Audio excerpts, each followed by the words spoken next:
Hoje, gente, o que que eu vou fazer? Hoje a gente vai ter aula de exegese do Antigo e do Novo, tá? Por quê?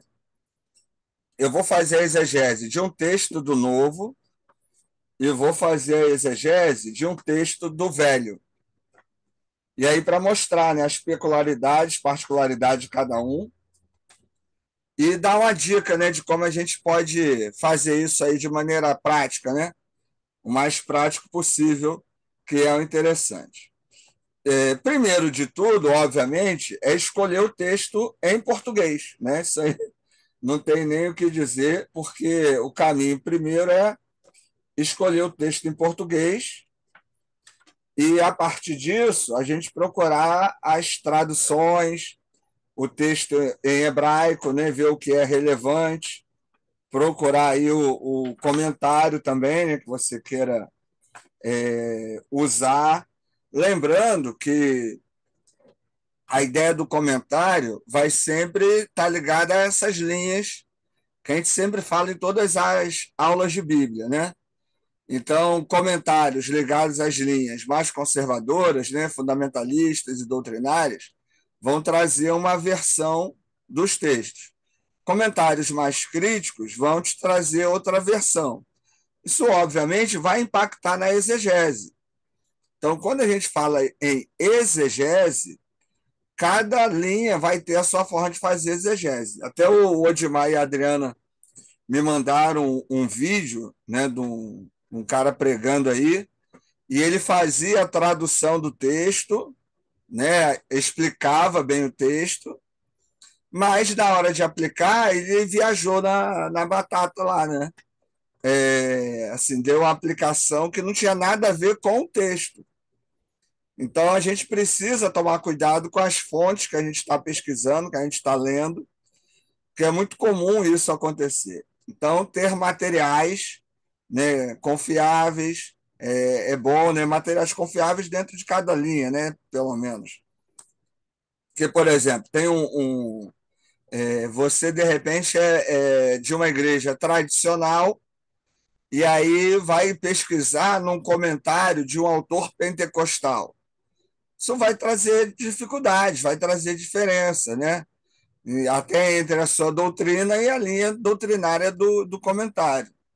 Então é bom, né, você saber o que está lendo, quem é o autor, né, quais as influências dele, para que isso ajude você no seu trabalho de exegese. O texto que eu escolhi para usar como exemplo para vocês hoje é Êxodo 23, né? Não terás outros deuses diante de mim. É o primeiro mandamento, né? Aí lá do Decálogo, e ele vai trazer essa orientação, né, para que nós não tenhamos outros deuses. Esqueci de pegar o texto hebraico. Nós já falamos sobre o Bible Hub, né, aquele site em que a gente tem várias, várias ferramentas, né, de exegese, de tradução, mas a gente pode usar também o interlinear, né, que é esse aqui, opa, que é esse aqui, né, que eu já mostrei, alguns de vocês aí já têm, para pegar o texto original e, a partir do texto original, a gente poder ter uma ideia, né, do que o hebraico está dizendo. No interlinear aqui, ele vai dar uma linha, né? Então a gente vai ler aqui no interlinear para. Êxodo 23, do versículo 1 diante. Não, Êxodo capítulo 20, verso 3. 20, verso 3. Eu É, entendi 23. é, 20, versículo 3, tá? isso. Então, ó, eu vou ler aqui, ó. Não ó, no hebraico, eu vou ler no interlinear na maneira que ele estaria. Ele está traduzido aqui sem estar conjugado direito, né? Ao pé da letra, digamos assim. Ó. não perante mim outros deuses haverá para ti. Nos céus que e toda imagem, imagem de deidade ou divindade, farás para ti, nas águas e que debaixo na terra, e que em cima, e nem a elas te prostrarás. Né? Se eu for ler numa tradução, né, já interpretado tudo direitinho em português, seria o seguinte: não terás outros deuses diante de mim. E aí vai completar o 4, né? Não farás para ti imagem de escultura, nem semelhança alguma do que há em cima nos céus, nem embaixo na terra, nem nas águas debaixo da terra. Né? Então, cada Bíblia, né, vai ter aí a sua tradução. Eu vi aqui no interlinear, né, você vê que é diferente, né, essa tradução seca, sem estar conjugado, organizado, tudo direitinho. E depois eu li uma versão. Então, escolhemos o texto em português, vamos ao texto em hebraico, né? A gente vê ali se de repente tem alguma palavra, algum termo que nos interessa especificamente, ou a gente pode trabalhar o versículo todo. No caso aqui, eu escolhi trabalhar essa expressão: não terás outros deuses diante de mim. O que ele está querendo dizer com isso? E aí a gente vai para os comentários. Eu estou usando esses comentários aqui. Um deles é esse. Deixa eu tirar a lâmpada aqui, calma aí, rapidinho.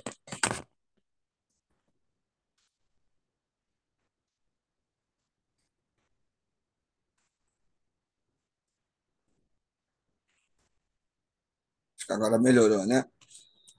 Um deles é esse, ó, o Decálogo, né, da editora. É... rapaz, isso aqui é da Paulus. Da Paulus. É uma série, né? Série Cadernos Bíblicos. Aqui, ó. Esse é um dos comentários que eu vou usar. Tem essa série aqui, né? O livro de Êxodo, Como Ler a Bíblia. É ligado à Teologia da Libertação. Esse aqui é a perspectiva histórico-crítica, né?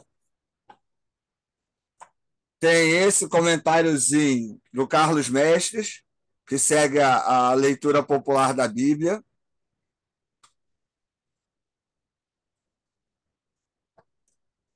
E esse texto aqui também, Projeto Êxodo, é da Paulinas, que vai seguir a mesma linha dos outros. Então, o material que eu estou usando aqui não é um material de perspectiva tradicional, certo? Vai ser um material mais ligado aí às perspectivas críticas. Para que vai servir isso? Eu li o versículo, né? Eu olhei lá no hebraico, preferi trabalhar essa frase: não terás outros deuses diante de mim. Primeira coisa que o comentário vai nos ajudar é tentar entender o que esse versículo tem a ver com o contexto social da época em que ele é escrito, o período que ele é produzido. Então, isso para a gente é importante nesse tipo de análise, porque a partir do entendimento de quando o texto é escrito, né, o ambiente que ele está inserido, eu vou podendo tirar as lições e ideias que ele vai me mostrando. Como esse é um dos mandamentos, né? Ele está dentro do decálogo aí, né? Dos 10 mandamentos que a gente conhece. Então, entender um pouco sobre os próprios mandamentos, né? O que são, qual é a ideia, eles são leis, não são leis, por que surge, né? Tudo isso ajuda a gente a entender um pouco esses textos. Né? Não são as primeiras leis que existiam, você já tinha outros códigos de lei, né, existentes naquele período. Então, não é um texto que seja uma grande novidade em termos de legislação para o povo, mas ele vai trazer alguns detalhes que são peculiares a religião de Israel que está aí nascendo, né? Está aí surgindo. Então, os comentários eles vão ser os textos que vão nos ajudar a perceber, né, essas particularidades de cada um dos elementos. Então, deixa eu ler aqui uma ideia geral, né, sobre o que seriam aí, então, os 10 mandamentos. Né? Deixa eu abrir aqui, perdi a página aqui, eu marquei, fui mostrar para vocês, fechei o livro. Calma aí.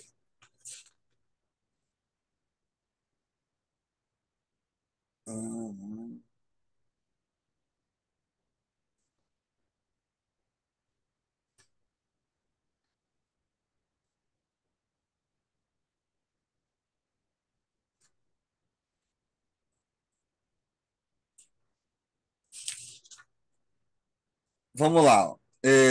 Quando a gente fala, então, dos 10 mandamentos, a gente está falando de algo que está inserido dentro do livro de Êxodo, cujo tema é a questão da libertação, né, do povo. É o texto que vai falar aí sobre esse processo inicial de formação do povo de Israel, e começa com a libertação ali do Egito. Então, esse processo ele é um processo fundante para o povo, né? Então, ao pensar nos 10 mandamentos, a gente vai pensar como uma espécie de constituição. É isso que vai dar identidade para o povo de Israel. Né? Então, vamos ver aqui o que o comentário diz. Ó. O compromisso fundamental com o Deus da aliança expressa-se no decálogo. Por trás das formulações desse decálogo está uma série de normas antigas que, depois de se cristalizarem de forma legislativa, produzindo assim o texto atual. São normas que não admitem qualquer exceção e que se impõem sem deixar brechas e exigindo uma contínua reformulação da prática legal, que é sempre contextuada num texto determinado, tempo e lugar. Mais que um conjunto de normas esparsas, o decálogo é um todo centralizado no mandamento. Não mate.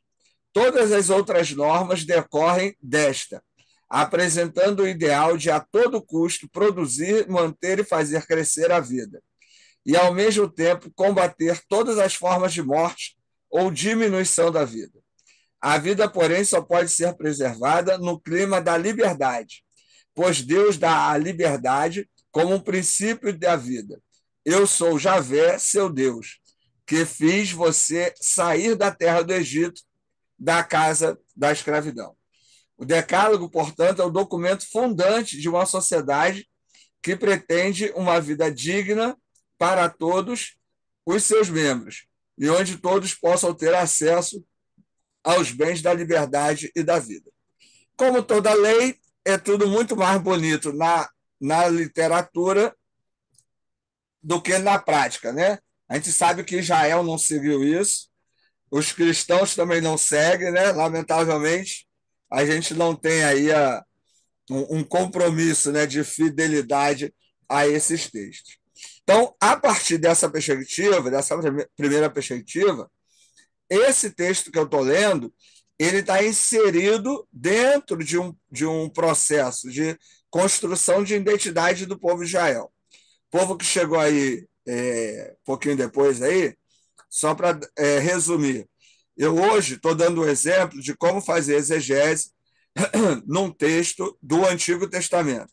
Na aula de Novo Testamento, eu vou dar um exemplo da exegese do Novo Testamento. Tá?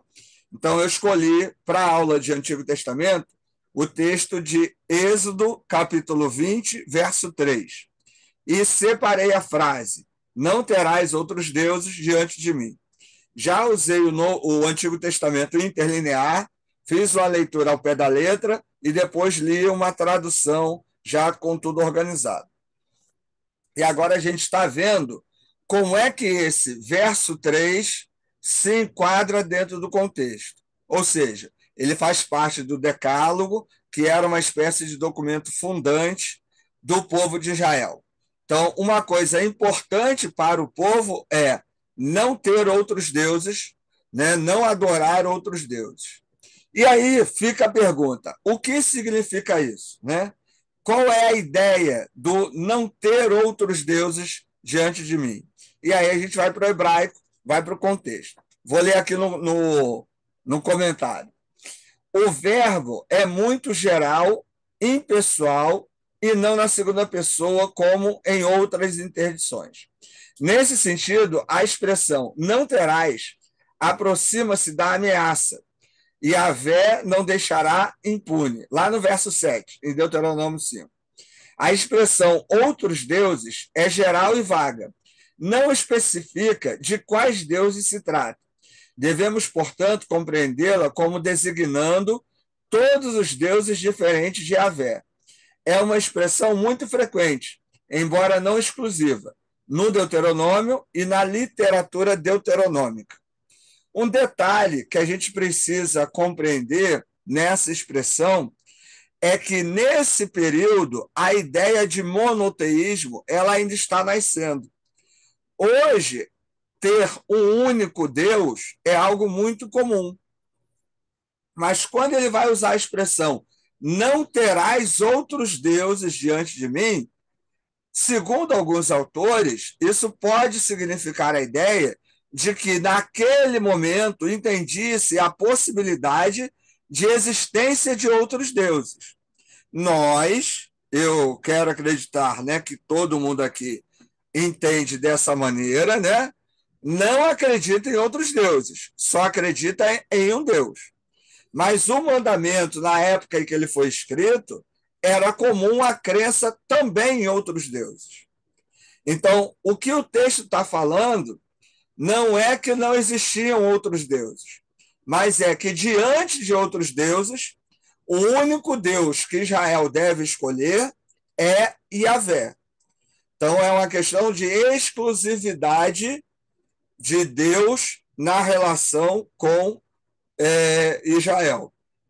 Não é uma defesa ao monoteísmo, né, como a gente acredita hoje. Né? Fala, Jair. Ricardo, isso fica bem evidente assim essa adoração a outros deuses quando Israel fica cativo na Babilônia, né? E começa a se misturar com a cultura dos caldeus e tudo, então, e muitos israelitas acabou adorando os deuses dos Sim. caldeus, dos babilônios também. Então, isso acabou se... Mas nesse contexto aqui, isso já era uma lei... Ela não era escrita ainda, era escrita já. Aqui ela está sendo escrita. Escrita, né? Teu microfone está falhando aí, está ficando longe. Acho que é um ventilador. Deve ser, tá. O ventilador tá batendo no teu microfone aí. Isso. Aí, melhorou. E também assim, é uma lei que ela vale dentro da religião, né? Ela só tem uma validade para uma religião e quem pertence a essa religião. Então, assim, outros povos não vão entender. Então, no Na caso de época, acho que teve uma Israel, dificuldade. a questão religiosa e legal se misturava. Nesse momento, né, o Antigo Testamento, a religião é a lei. Né? Na perspectiva de Israel, no Antigo Testamento, não há diferença entre Estado e religião. Por exemplo, no Brasil, teoricamente, o Estado é laico, ou seja, o Estado não tem religião. Apesar da gente ter feriado religioso, né, chegar em algumas repartições públicas, ter lá um crucifixo, né, ter uma cruz lá, mas, teoricamente, o Estado é laico, ele não tem uma religião oficial. O antigo Israel, ele tinha uma religião oficial, que era a crença em Yahvé.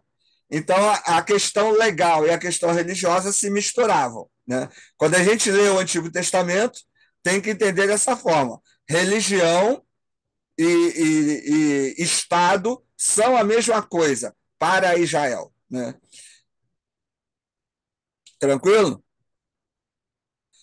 Outro detalhe importante, só para a gente perceber como que essa questão de outros deuses era forte em Israel, aquele episódio lá de Elias, né, com Jezabel e o rei Acabe, né? Quando eles estão lá e vão colocar o sacrifício, repara bem, gente, é bem interessante. Elias está defendendo a fé apenas em Yahvé. Jezabel e Acabe querem, né, a adoração aos deuses cananeus lá. Já o povo está onde? O povo está assistindo. E isso é algo que você deve sempre ter em mente. Nem sempre as pessoas elas acreditam em Deus. Esse texto ilustra muito bem isso. Israel estava lá vendo, ó, o Deus que ganhasse, eles iam seguir.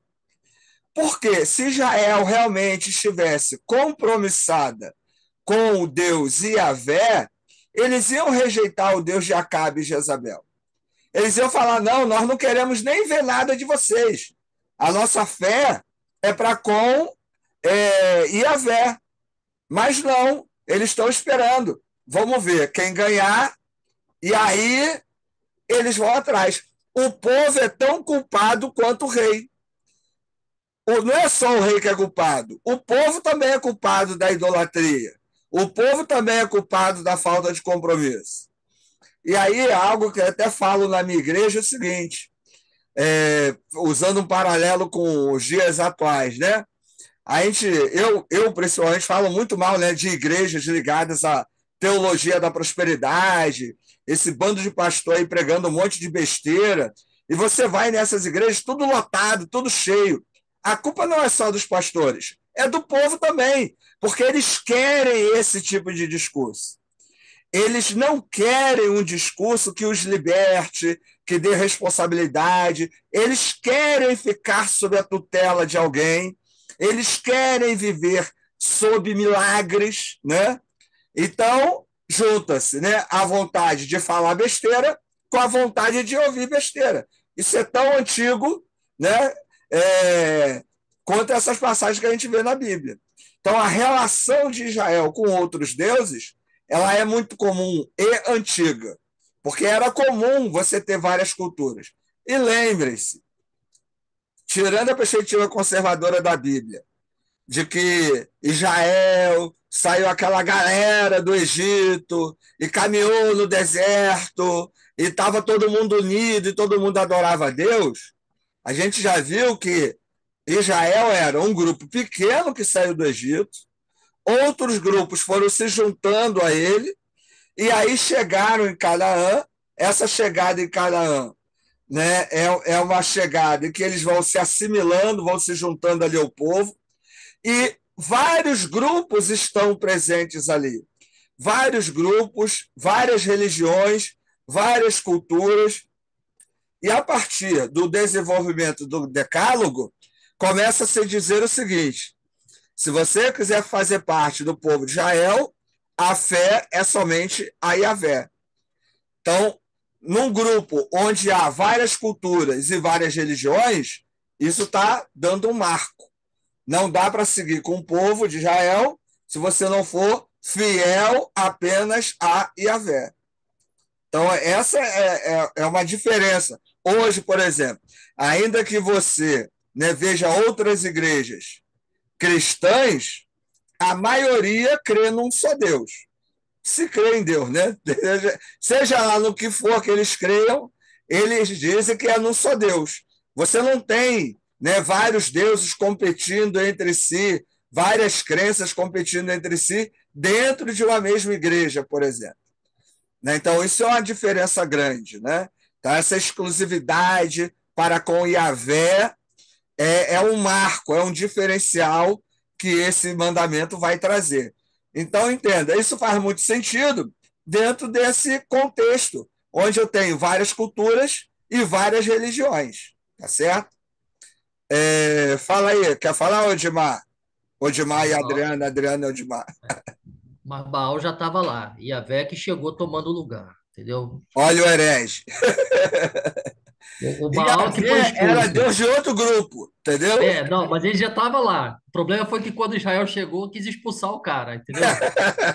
Além disso, ele era o Deus Quem da te viu, colheita quem e te vê, Israel né, precisava colher garoto? muito. Entendeu? Quem te viu, quem te vê, tá aí, ó, tá vendo? Já adorando Baal, tá vendo? E hoje as igrejas de hoje em dia, eles têm o Deus só, mas o sincretismo está presente lá de Não, forma então, diferente. essa é a questão. Se for querer contextualizar a mensagem para hoje, tem muito a ver com aquela ideia de onde está o seu coração, né? Onde está o seu coração, está o seu tesouro. Então, muita gente diz que adora a Deus, mas na verdade está buscando a si mesmo, está buscando dinheiro, está buscando o status, o sucesso, o poder, né?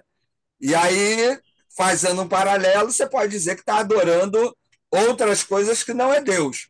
Mas naquela época, havia essa ideia de que outros deuses também poderiam existir. É uma percepção diferente que que a gente tem, né? Eles não tinham, né? Entendeu? Então fica a perspectiva aí diferente. Ô, Dimar, não sei se você vai lembrar, você e a Adriana me mandaram um vídeo de um cara que fez uma exegese. Qual era o texto? Eu esqueci, eu estava falando com o pessoal aqui no início. Você lembra aí? A cabeça não está funcionando muito bem, não. Peraí, que a mulher vai achar que foi a Adriana que mandou, não fui eu, não. Nem sei que texto é esse, cara. Então, não foi um Tão vídeo aí. jovem, pô. Não, minha mulher agora, rapaz, tá virando um exegeta de primeira, cara. Então, tinha até a ver com o que a gente falou. E depois manda aí para lembrar, para eu falar aqui para o pessoal, que eu falei que vocês tinham mandado, mas eu não lembro o texto, né? Então vai Tem lá, um quando livro, for. tem um Fala. livro bom aí depois para vocês pesquisarem aí, ô, Ricardo, que é Você quer que eu o... coloque no grupo? Bota no grupo lá. Coloca no grupo o vídeo. É a teologia do coach, cara, que é daquele Iago Martins, do Dois Dedos de Teologia. Pô, Ah, cara, o cara desce a marreta. Ô, Jair, nós vamos pegar esse livro, vamos fazer tudo ao contrário do que ele colocou lá, entendeu? Pra Com gente ser feliz. certeza, cara. A gente vai prosperar, a gente faz o contrário. Isso aí. Edmar, olha, eu já te avisei uma vez, vou avisar de novo, irmão. Deus está pesando a mão, abre teu olho. Lá vem ele, Deus não pesa a mão com ninguém. Olha, vai devagar na heresia, irmão. Você tá mais pesado do que eu, hein? Vai viver muito Jair, ainda, né? Vai Jair andar tá ficar perdendo rico ainda. cabelo. Isso aí não vai ganhar dinheiro, vai perder cabelo. Vamos lá, vamos manter o foco. Então, Ricardo, fala. Salmo 116, versículo 15. Salmo 116, 15. É Beleza. o precioso e a morte. Isso aí. Preciosa é a morte dos justos para o Senhor, né? Isso aí. Então, vou fazer um parêntese rápido. Aí a Adriana mandou esse vídeo, o pastor foi lá no hebraico, traduziu, fez a exegese, mas na aplicação, ele vai até usar umas traduções, a tradução legal, mas na aplicação ele dá uma viajada. Ela vai mandar o vídeo lá para o grupo, vocês vão ver. Ele viaja, dizendo. Já mandou?